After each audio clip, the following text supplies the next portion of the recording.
Jayden Daniels had the most hype. I don't think anybody really cared. Not that's a bad way to put it. Not that nobody cares about Gardner Minshew or Sam Darnold, but those were the least exciting headlines of this season. So I thought it might be between Bo Nix and Jayden Daniels.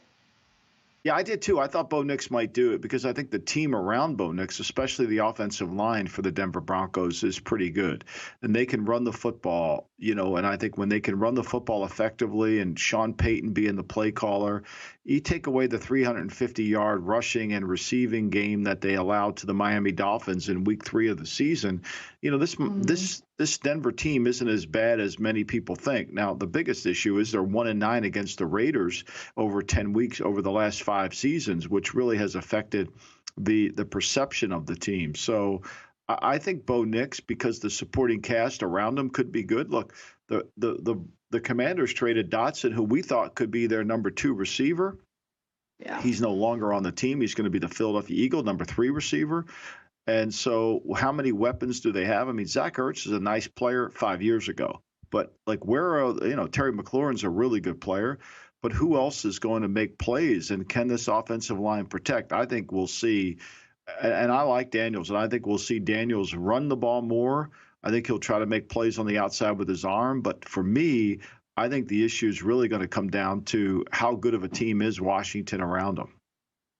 Yeah, I agree with you with the protection and the weapons specifically. I think that Bo Nix will probably have more opportunity to show his skill, to where Jayden Daniels might be rushed around a little bit more, be able to use his legs, which he is so good at, being that mobile quarterback, which is why I wanted him in New England. But we got another mobile quarterback, so that's all good. But I think Bo Nix might be given a higher ceiling just because what he has around him. So that poll is still up on Michael's Twitter if you guys want to go vote and give us your take. I do want to run through, speaking of the Patriots, today's slate, because we went through it quickly.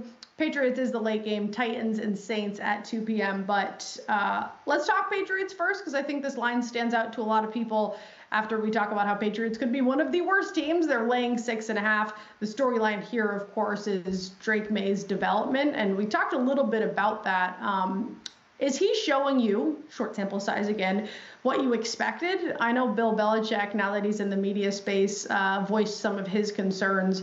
Do you see development in Drake May's game just over the short stint so far, or do you think there's a lot left for him to develop? Well, it's going to take some time for him to develop. I mean, there's no question. The first game he did play through 3 passes. The second game he played a lot more. But again, it's preseason. It's vanilla coverages. It's vanilla fronts.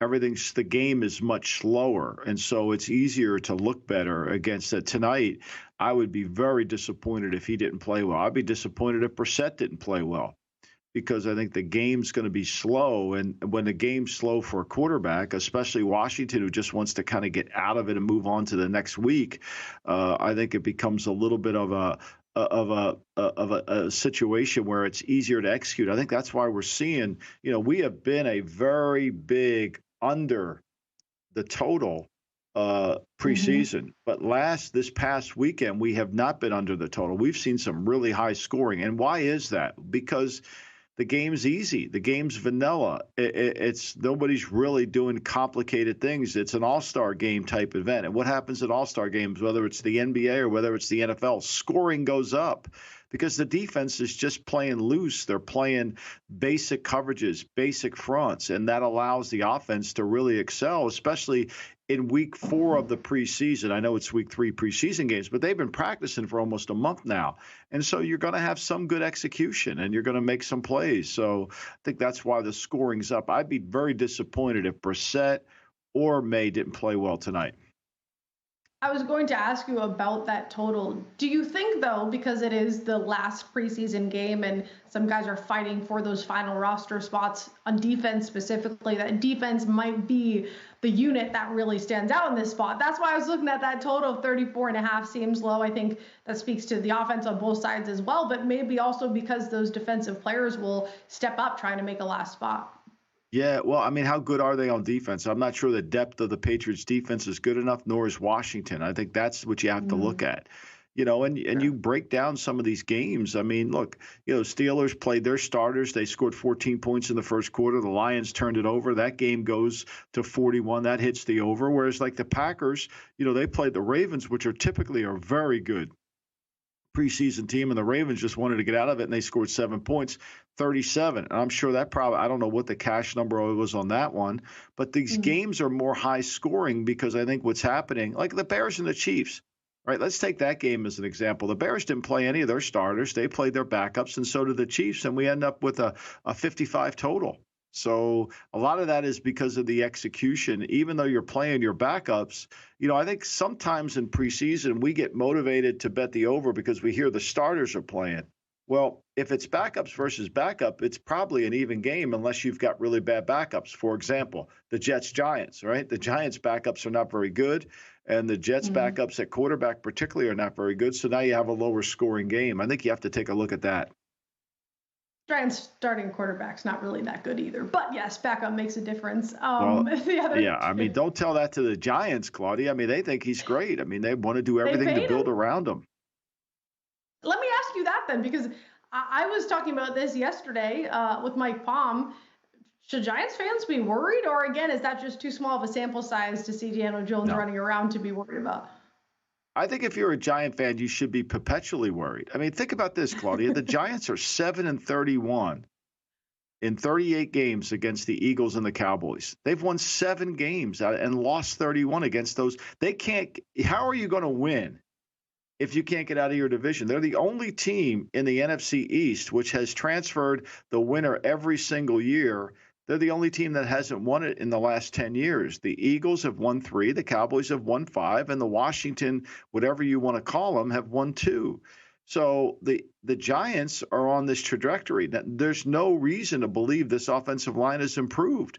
We saw Evan Neal play last night, and it wasn't pretty and it wasn't good.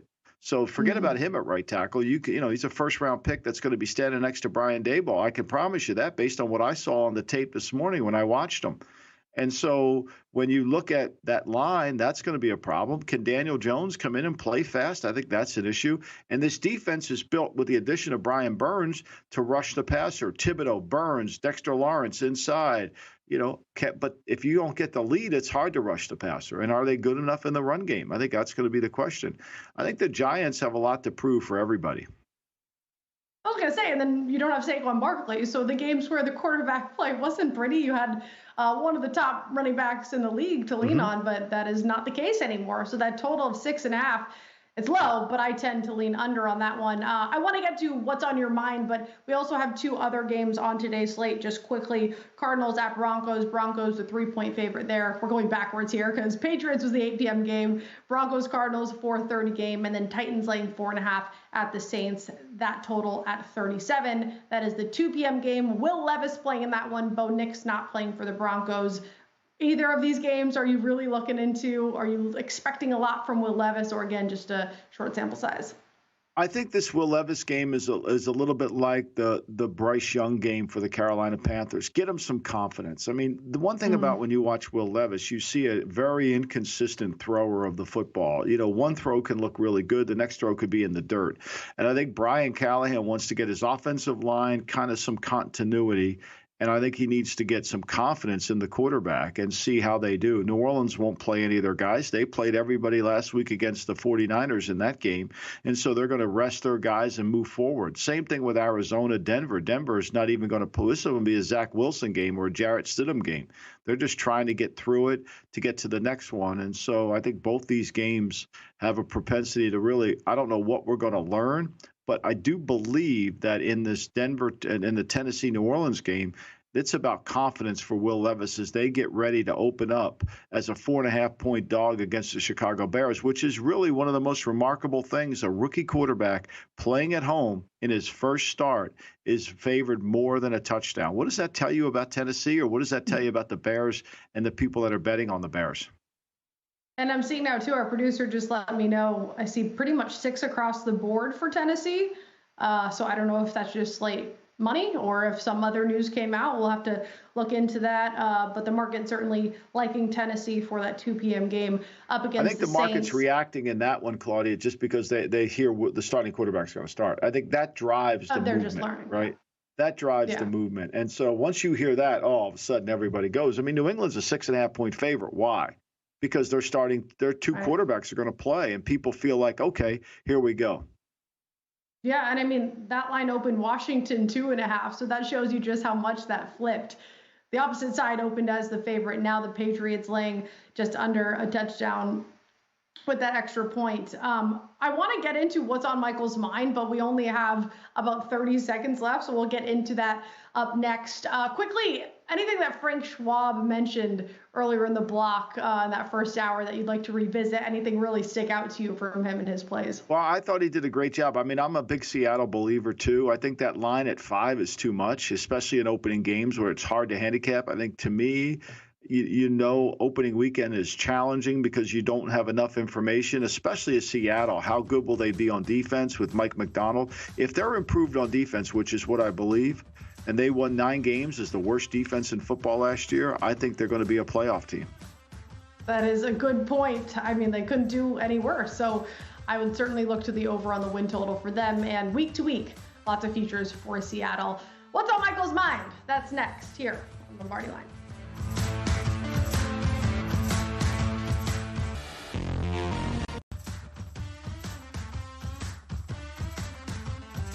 This is the Lombardi Line on VSiN, the sports betting network. Back here on Lombardi Line, Michael Lombardi, Claudia Bellafato. And Michael, I'm very curious to see today on this beautiful Sunday, what is on Michael's mind? Well, I think, to me, one thing about Pittsburgh and the Steeler Nation is they are all in all the time. I watched the game yesterday in Detroit, and you could still, even though it was a sellout crowd and the Lion fans were loud, you could hear the Steeler fans in a preseason game reacting. So who plays quarterback for Pittsburgh is a big deal. And I think, to me, the decision that Mike Tomlin has is ultimately one that reminds me of, we don't have a good option. Like, we really don't. I mean, when you're deciding in week 4 of the preseason who's your starting quarterback, you probably don't have a starting quarterback because no one's distinguished themselves. I mean, you could say whatever you want about the game yesterday. Well, Justin Fields played. They were playing against backups. The game was meaningless. I know they wanted to give some confidence to Russell Wilson, maybe some confidence to Justin Fields. But for me, what's on my mind is Pittsburgh. I know I'm scared to death to bet the under total because of Mike Tomlin's reputation as a coach and what he's been able to accomplish. But I'm also looking at a realist and seeing that their offensive line is struggling to protect. They don't have a quarterback. And even though I love Arthur Smith as the offensive coordinator, I think it's going to be a real challenge. So Pittsburgh's a team I'm going to stay away from in betting one way or the other. But I'm interested in watching them because I think this is a team that will have cap room next season but not have a quarterback. Can I ask you this about Russell Wilson? And I'm sure this is on his mind. Well, man, if I get benched again, what does that do to his confidence after coming off of what happened in Denver, his trade stock basically being traded as the value of a kicker when it came to money? What does that do for his mindset heading into the season? And then if he does get benched for Justin Fields? Well, I think he's been trending, Claudia, in the wrong direction since he turned 33. One of the things that we often would do in the NFL is there's a benchmark age, and it's not always reliable, and it's not steadfast in the prediction. But at 32, used to be quarterbacks, not since Tom Brady beat Father Time, but you would trend downward. And Russell's last year in Seattle, he's 6-8 as a starter, did not play very well, was not running with the football or working the pocket. It played a lot of games. He didn't miss a game until 2021. He played in all the games. He missed 3. He missed 2 in 2021. That's the first time he missed a game. Taking a lot of hits. And then the last 3 years, 1 year in Seattle, the 2 years in Denver, he hasn't played well. The most games he won was in Denver when they won 7 games. Seattle, his last year, he won 6. And then, Denver, first year there, he won 4. He doesn't work the pocket. He throws, he's not making plays down the field, which is what he has to do. His yards per attempt has dwindled really further down. It's consistently gone down, and his rating has consistently gone down. So to me, he shows all the signs of a former boxer who was once a heavyweight champion that doesn't fight the same level. And I think it's really considering you have to look at it. Last year, he averaged 6.9 yards per attempt. 6.9 yards per attempt. That's the lowest he's ever averaged in his career, which was only precedent by the year before where he averaged 7.3. So he's been trending in the wrong direction. And the pressure is on his shoulders, so I'm sure the jitters, although he is a vet, he probably hasn't gotten used to. We will see, Michael. We got 2 weeks. So it is coming up very soon to be determined with the Pittsburgh Steelers and all the other quarterback battles surrounding the NFL, which brings us to Circa Survivor, which I'm terrible. I haven't seen episode 1 yet, so I really need to do that. Michael, Yeah. Episode 1 of The Quest Circa Survivor, $9.2 million, which I could really use, so maybe I should enter. Watch it now at VSiN.com. 5-part docuseries takes you inside the high-stakes world of the annual Circa Survivor. You can watch episodes 2 through 5 next Monday through Thursday, 9 p.m. Eastern, 6 p.m. PT on VSiN.com and YouTube, as well as live broadcast on X. And I think we could all use $9.2 million.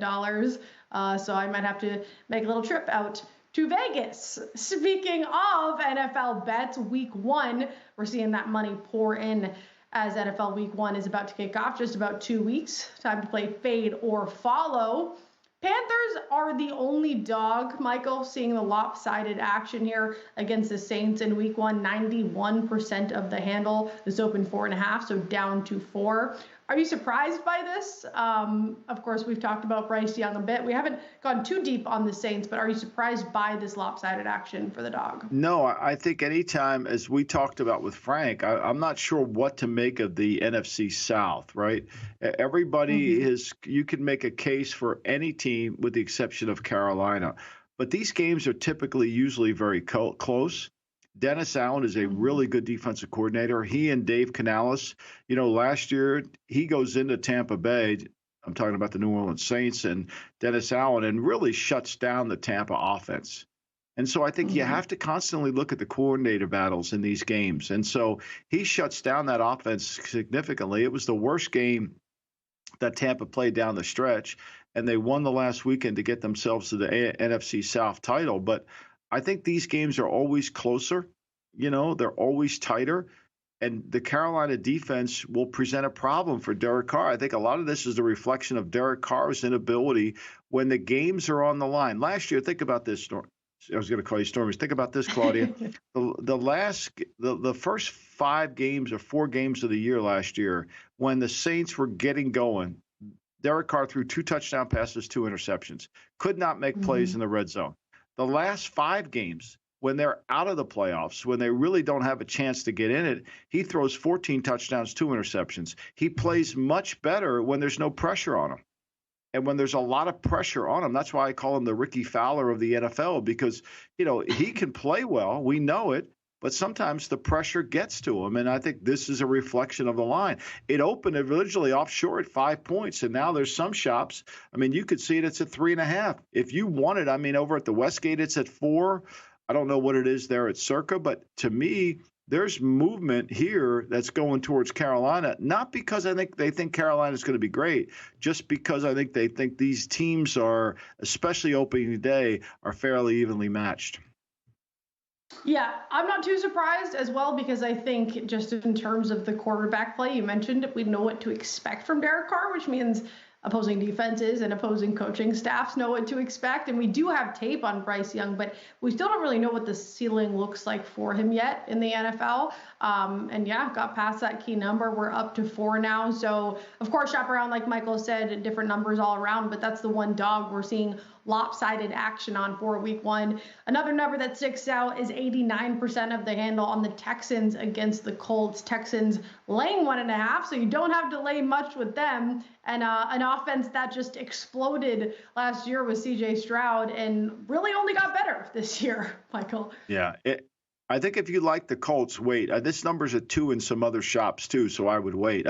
You're home opener and you're a 2-point dog to a team that if Gardner Minshew throws the ball correctly on the 4th down play, you might win and make the playoffs. So why is that? Now, look, the Colts are going to be shopping for corners this offseason, this next 2 weeks. And I think, to me, as a betting network, we have to be really aware of the transactions that are going to occur starting tomorrow and going all the way through until next Monday, where teams are there's going to be trades. We've seen a little bit of it so far. There's going to be holes that need to get filled because reality has set in. All these teams that started training camp that thought they're going to win the Super Bowl now have said, oh, we got a big hole at corner, or we got a big hole at right tackle, or we got a big hole at guard. They're going to start making trades. And I think in the Colts case, their corner situation is not very good. And going against a team like Houston with Nico Collins, who's a legitimate big play down the field receiver, right? Tank Dell's going to be healthy. He wasn't in the last game. And then you've got Stephon Diggs as the third option with Dalton Dalton Schultz at tight end. Yeah. And I think, to me, this is going to be a really challenging game for the Colts, but I like Shane Steichen's ability to run the offense. He moved the ball on Houston last year in that game with Gardner Minshew. So I would be really careful, but the secondary for the Colts worries me. They're a zone-based team. Gus Bradley wants to run a lot of zone, and Houston's very good at attacking. C.J. Stroud is very good in these situations. So I could see why people are betting Houston as the opener. But, look, let's face it. One thing about home field, if you look at opening weekend on home field, it's never going to favor the home team. It's pretty much a split down the middle as road teams win opening weekend. Joe Mixon out of the backfield, too. Like I said, so much talent on that offense. Quickly, because we didn't really talk about Anthony Richardson, but on the other side of this, you talked about some pieces for the Colts. Lots coming out about Anthony Richardson. It felt like everybody was so quick to want to bet on him and the Colts after just seeing him in 4 games, which I get, 4 rushing touchdowns, 3 passing. People were excited. But what did you see from him so far in the preseason? Well, I mean, you saw an inconsistent player. You know, he takes the opening drive against the Bengals, goes right down the field, makes some good plays, makes good decisions. And then the next drive, if you had the Colts laying the 2, he killed you because he throws a pick 6 and he throws it 5 yards behind the receiver. So this is what we call a young quarterback, growing pains. Yeah, you said it.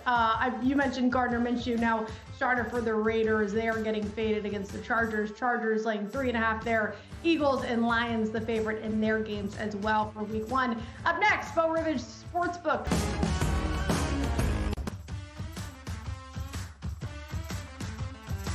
This is the Lombardi Line on VSiN, the sports betting network. Back here on Lombardi Line of Michael Lombardi, Claudia Bellafato joined by Bo Rivage, Sportsbook Director Carl Johnson. Find him online at Jack Johnson. I'm sure it felt like eternity to him, Michael. It felt like eternity for us waiting for football. We finally got some college football week 0. I'm very curious to see, with all 4 dogs cashing, how the books turned out. So we'll bring Carl in here in a second just to see, but I'm sure it was absolute madness over there, but a good kind of madness, Michael. Yeah, I mean, look, who would have known that these teams would have not covered, except for the great Carl Johnson from the Biloxi, Mississippi, the Bo Rivage. Carl, it's so good to have you back. We've missed you over the last couple seasons, but we've been following you, and it's wonderful to have you back here and right there in Southeast Conference. What was the reaction in your book yesterday to some of those games, especially you're so close to Tallahassee with the Florida State Seminoles losing to Georgia Tech? Yeah, look, it's good to be back with you, Michael. We certainly missed you. It's good to be with Claudia. Look, yesterday, I mean, wow, what a day. I mean, it didn't take long, did it? I mean, you seen them dogs start rolling in. I mean, this game was typical. I mean, we opened this game, Florida State, Georgia Tech, around July 2nd. It opened at 13.5. Sharp money immediately hit Georgia Tech. They got about a month and a half run on that, brought this thing down to 10.5 at kickoff. And I can tell you all day yesterday, we wrote Florida State money. So we had a good day yesterday. You know, the book was loud. All the dogs come through yesterday, which is it should be an indication of what kind of season we're going to have, I believe. So anybody can beat anybody. Yesterday was just proof of that. I was going to say, we've been having this conversation as far as bookmakers go. Is there a lot of adjustment or over reenactment, you know, to week 0 lines, or you guys sort of have your mindset ready? Because I know Week 1 is coming up now. Big games: Clemson, Georgia laying 13.5 there at some shops. Texas A&M shorter line against Notre Dame. Do you guys take a lot of what you saw in Week 0 into account, or is it just a new slate, new season, or new week, I should say, for you guys?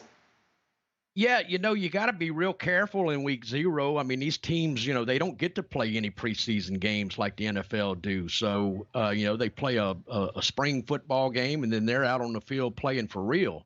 This one of these spots, typical of what we got coming up here on September 1st, LSU at USC. I don't like the matchup for LSU. I think it's, why would you play a team that's like USC? Why would you play that type of game on your first game out? It's just I just don't like the scheduling, and I see a lot of these teams that do that. I like the cupcake start. It lets you kind of get into your rhythm.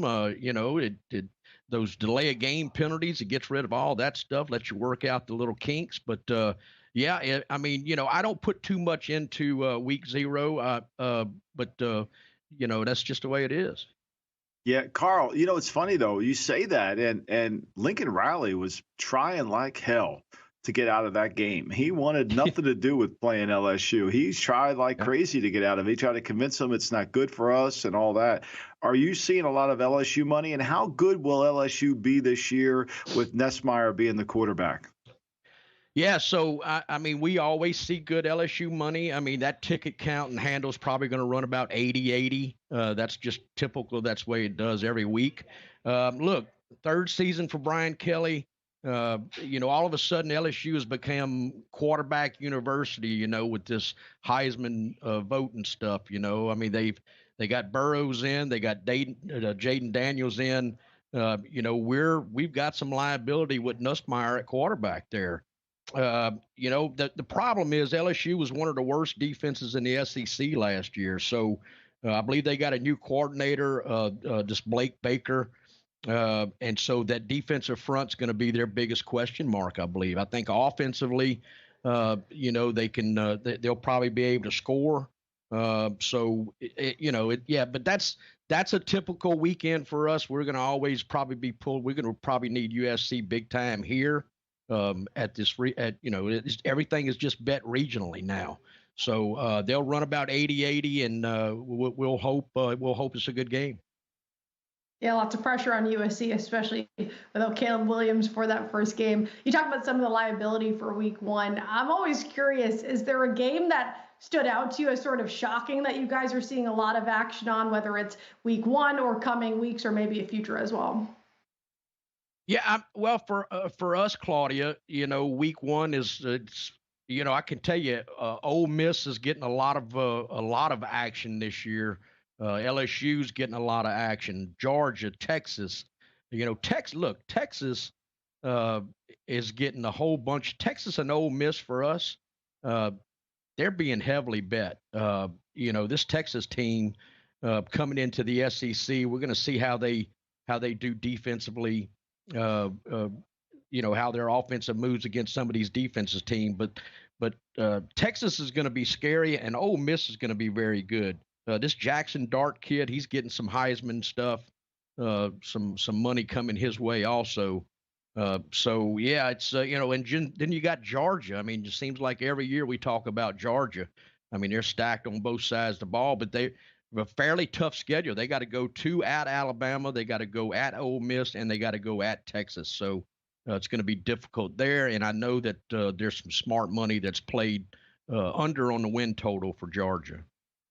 Mississippi was interesting. I listened to Nick Saban yesterday, Carl, and he talked about how Ole Miss finally in the trenches can match up to some of these teams, which I think does. They've always had great skill, but now they've got an opportunity, assuming that they can stay healthy within the offensive line. And I agree. Same thing with Texas. I mean, I think we could see easily 4 teams in the final 12. When you look at Texas, you look at Ole Miss, you look at Alabama and Georgia. Those 4 teams are really good. And I think obviously Mike Elko will do a good job at Texas A&M restoring that program from the disaster that was Jimbo Fisher. Let's go to the NFL. You're down south. You're in Mississippi, close to Georgia. Are you getting a lot of action on Atlanta to win the NFC South? You know what? We are. I mean, they're more so than ever have in the past. I mean, we've got them. They're minus $1.40. They're the favorites right now to win the NFC South. I mean, you got the Saints at plus 475. They usually get a lot of money, and then Tampa Bay is at I think plus 280, something like that. So yeah, for the Falcons to be where they were the last couple of years, and all of a sudden now they're the betting favorites, we're getting some pretty good action. Yes. Carl, I'm curious on the comeback player of the year, because they've made the adjustment now to it's very specific. You have to come back from injury or illness that kept you sidelined. And it's also sort of a storyline award, I like to call it. Aaron Rodgers, the favorite, though, at plus 140. Not everybody loves Aaron Rodgers. Are you guys seeing some sort of action in that market? Yeah, I mean, that's more of a national market for us. They want Burrow. I mean, just because he's from, that's kind of the way they bet us here. So I do know nationally a lot of people are on Aaron Rodgers. For us, that market will look like Burrow all the way down, So it's just weird how these regional things have looked. And that's one of the reasons, I'll be honest with you, I don't look at the national numbers, the splits right now, a whole lot. Because for me, they're not a good indication of my book. I don't have a lot of money on week one games yet. So you're seeing some ticket counts and some handle counts way up there. I guarantee you, for Detroit, for example, those people, it's a lot of money coming through over there. They're betting Detroit. Here they're betting the Saints, but not much else. So that's just the way these regional books work now. What's the reaction to Alabama and Caden DeBoer down there? I know you're close to I know you're close to Alabama, and it got a lot of fans. I've been in that book with you before. What's the reaction to Caden DeBoer down there? Look, they're with Nick Saban. I mean, Saban's a Hall of Famer, so they're upset that Saban's gone, but they're giving this guy a chance. The difference is, I believe they're so used to having a defensive mind as their head coach. Now, DeBoer's more of an offensive-oriented guy, but he'll surround himself, and he has surrounded himself with some good defensive guys. So that's going to be interesting. They lost a lot of talent in that transfer portal, Mike. So they got to go to Georgia. Well, they get to play Georgia at home, but they got to go to LSU and Tennessee. So look, it's going to be an interesting year for Alabama. I just have to say, Carl, you probably got a lot of excitement yesterday, but a long season ahead of you for both college football and NFL. We enjoy you hopping on the show. I'm sure we'll see much more of you this season. I can't wait, Carl. Thank you. Can't wait. We enjoy it. We love you guys. We'll see you down the street. All right. Thanks, Carl. From the Beau Rivage Sportsbook. You can find him on the socials at Jack Johnson. I just have to say, Michael, you said you went to go watch a game with him. That must be so much fun sitting down with a guy who sees all the that book's action. Alive down there, Claudia. That's a great book in Biloxi. They're passionate Southeast Conference fans, and he's close to, LSU, Ole Miss. It's really a lot of fun. College football people are crazy. I love it. All right, we're gonna wrap up the show.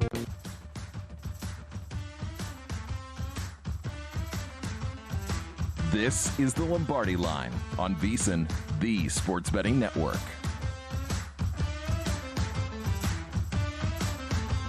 Wrapping up here on the Lombardi Line with Michael Lombardi. I'm Claudia Bellafato. We just had Beau Rivage Sportsbook Director Carl Johnson, who just amped me up, man. He got me so excited for this upcoming season.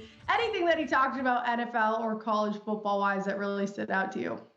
Well, Carl's got a pulse on it down there, especially as we talked about when we went to break on the last segment about the college football. LSU, he's close to Baton Rouge. He's close to Tallahassee, Florida State. And then, of course, you got Ole Miss. I think what Nick Saban said on television yesterday, for us as bettors at a betting company, we have to take to heart, because Mississippi has always been a team that has had great skill. But if you watch their games last year, Jackson Dart whenever he played against a good team, he got the crap beat out of him. They couldn't really protect. They couldn't keep him upright. And for all the skill, the longer the game went, the harder it became. Football is a game of attrition, right? It's a boxing match. And so you need to have depth. You need to have the physicality to be able to win the game in the last 8 minutes of the fourth quarter, because good teams are not going to go away early. The game has to be won from the 52-minute mark to the 60-minute mark. That's where pro college, that's where they're won. And I think Ole Miss has that kind of team this year, so it'll be fascinating to see where they are. And I asked him about Caden DeBoard, Claudia, because I think if you just look at it, replacing Nick Saban's damn near impossible. He's a great coach. He built a tremendous program, and he understands how to manage a game. But, and this is a big but, DeBoard running the offense will be better than Tommy Rees running the offense last year at Alabama. And I think they will be improved on offense because I think Milroe will be better. He can throw it as effectively. He'll run with it. But I thought Nick Saban also said yesterday on the show that they're better defensively than he thought they would be. When Nick was running the defense, they're very complex. They're very check with me, be in the right call, double check this, make this check. And it became a little bit complex. But now they said, as he said, their talent, based on what he's watched at practice, and their level of play is certainly going to improve. And I think Alabama, with DeBoard, who's an outstanding coach, can really improve that team. My favorite part was when Saban didn't pick his former squad to win it all and then came back and said, no, that was just rat poison. How much of that is true? And that's what I want to know.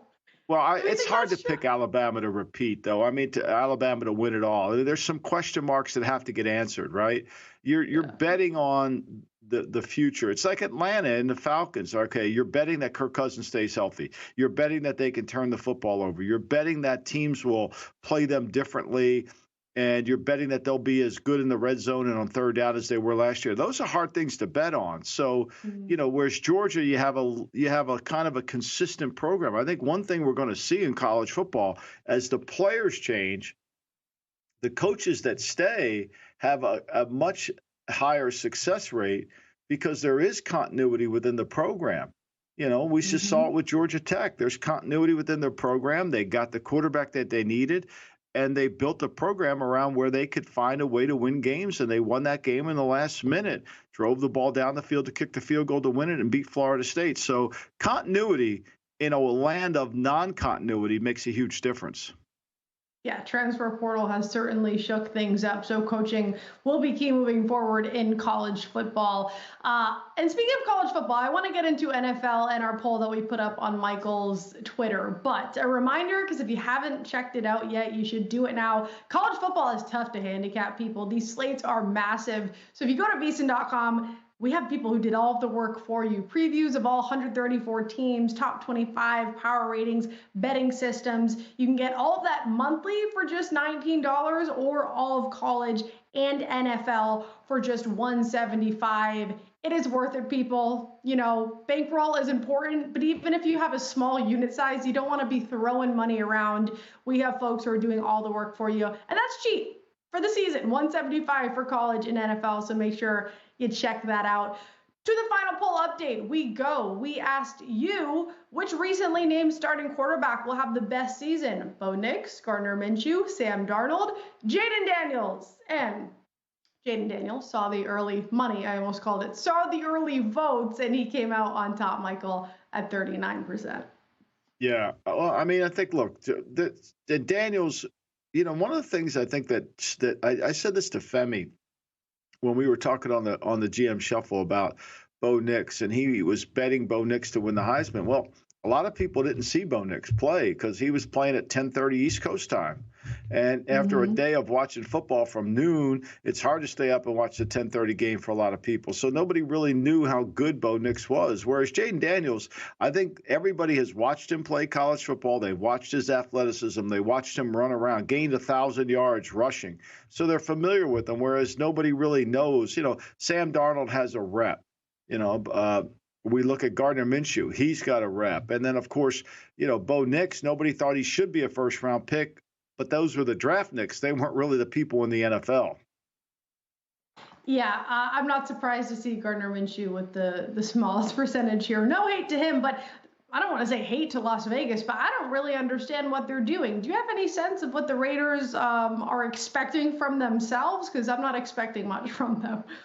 Yeah, well, I mean, I think the Raiders have to, this is the week, and I wrote about this and I talked about this quite a bit on the podcast. This is the week where you as a head coach, Claudia, have to decide how you want to play the game to win. You've already declared who your team is. Now you've got to fill some holes in. You need, we need to have this, we need to be better here. But the essence and the philosophical understanding of what it's going to take to win games has to occur. And for the Raiders, they've got to play really good defense. They've got to not give up big plays, make teams execute down the field, long drives, play great in the red zone, and then keep the game tight into the fourth quarter. They cannot turn the ball over. Their margin for error, even though they have great skill, whether it's Devontae Adams, whether it's the two tight ends and Michael Mayer and Brock Bowers or Jacoby Myers. I mean, they have players, but the offensive line is not good enough right now, especially if Colton Miller's not ready to play in the opener against the Chargers and Joey Bosa down there. So I think there's a certain formula that they have to attach themselves to, and that comes down to Antonio Pierce understanding that formula. And we know this too. If you just look over the landscape of former interim coaches who become head coaches, they don't really maintain the same level that their interimship did, because that momentum that they built from the change doesn't carry over into the next season.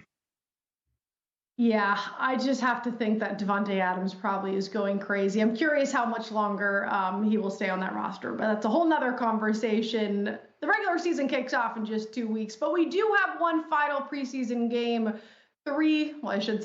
8 teams, 6 teams. I know how to do math. It's fine. We have 3 games today. Patriots, Commanders. Pats are the 6.5-point favorites there. And Titans laying 4.5 against the Saints.